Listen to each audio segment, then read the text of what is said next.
Hey guys, subscribe for daily content. And if you're shopping for gear, make sure you check out the description for the newest items at some of the very best online retailers. There's also links for some of the items that I personally recommend. Thanks!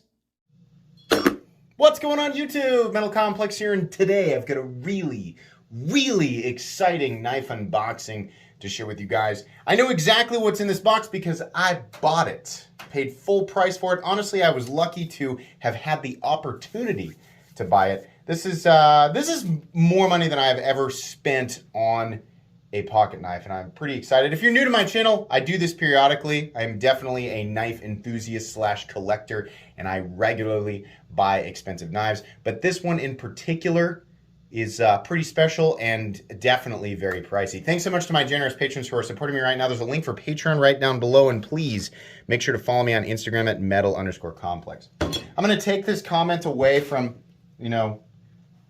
people who plan to leave it. Yeah, you definitely could have bought a gun for this. I don't know why that pops into people's heads.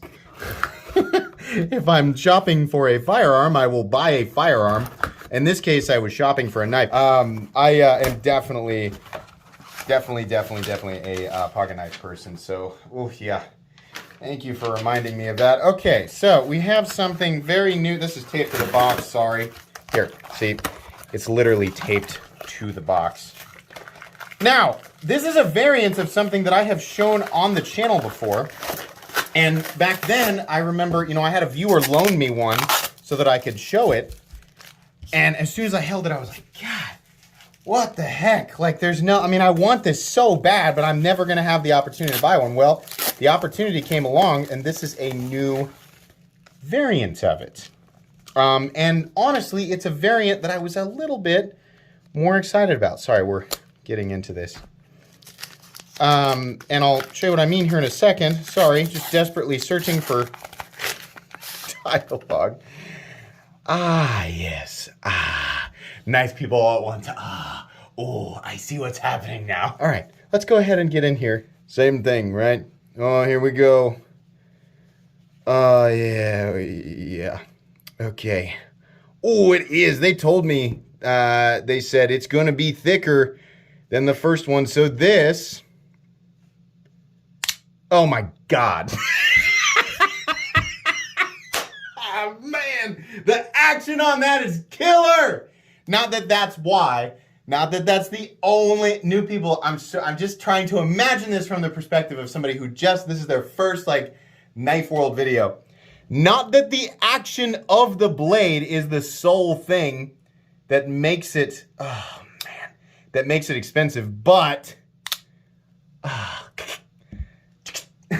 that breakaway is so crisp. This is the Shirogorov and RJ Martin soft overkill. There it is right there. Blade steel is M398. The handle is titanium and micarta on the roller bearing system. The world of folding knives is weird, right? This is definitely a collector. Ooh, the detent's real good, but I slid off the back of that one. Oh, that sound is freaking crazy. So check out the edge there, right? You can go check, if you're wondering, what is he talking about, some other version of this? So the version that I originally handled was the full titanium one from Shirogorov and RJ Martin. Whole thing was titanium, loved it. Honestly, would have bought that one if I had the opportunity, but I just didn't. And then, secondary market value went absolutely through the roof. As is the case with all of my other expensive knife purchases, I did not purchase this to flip it. This is one of those knives where the value simply will go through the roof. It is already worth more than I paid for it, which is a hard thing to comprehend for the same types of people who I was talking, kind of cracking jokes at earlier, who have the typical kind of over and over and over again comments, right? I get that that's confusing. It just is. It simply factually is going to be the case. This thing is going to be worth way more as of right now. Doesn't matter to me. This is a permanent part of my collection. It's not something I want to, make money on. It's something I want to add to my collection, and I'm super excited about it. I think there's a couple different versions of these. They, man, it's smooth. They have the this canvas micarta version, which is the one that I had the opportunity to buy, and it's got kind of the gunmetal backspacer. Then there's one with black micarta, which honestly looks really cool, and it's got like a blue backspacer and clip. And then there's one that's red, and I forget, well, I don't know if it's like bronze. The clip, they're all pretty cool. I mean, all of them look great.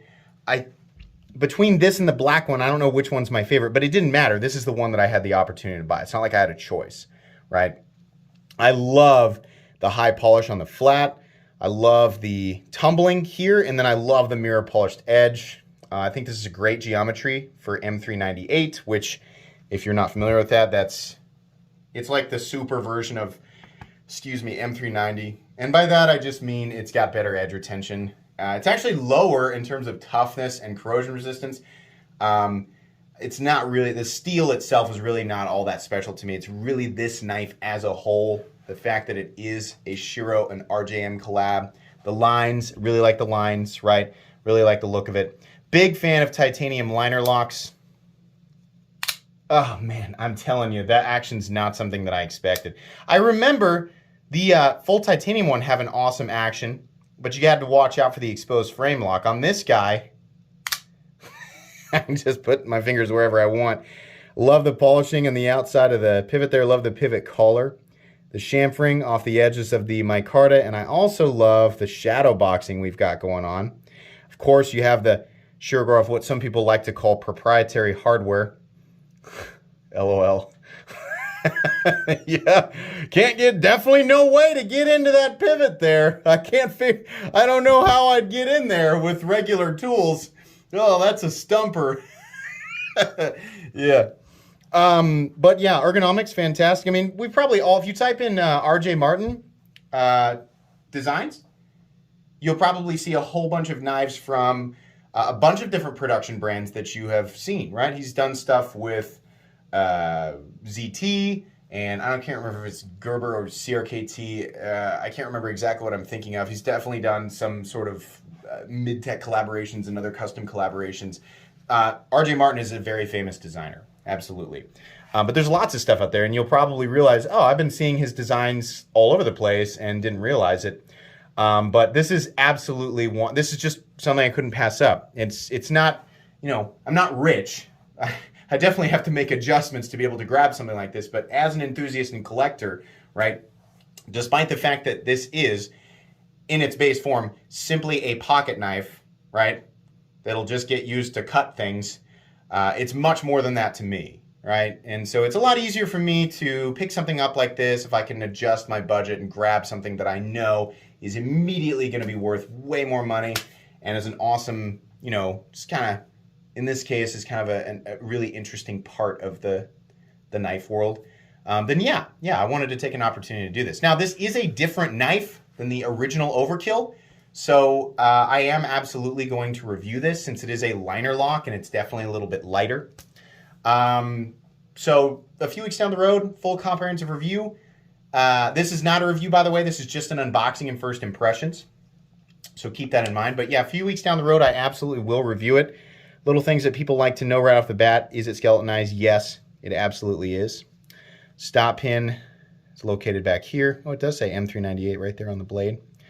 Overall length is definitely a big knife. We'll go ahead and measure it here real quick. Coming in at 8.75 inches.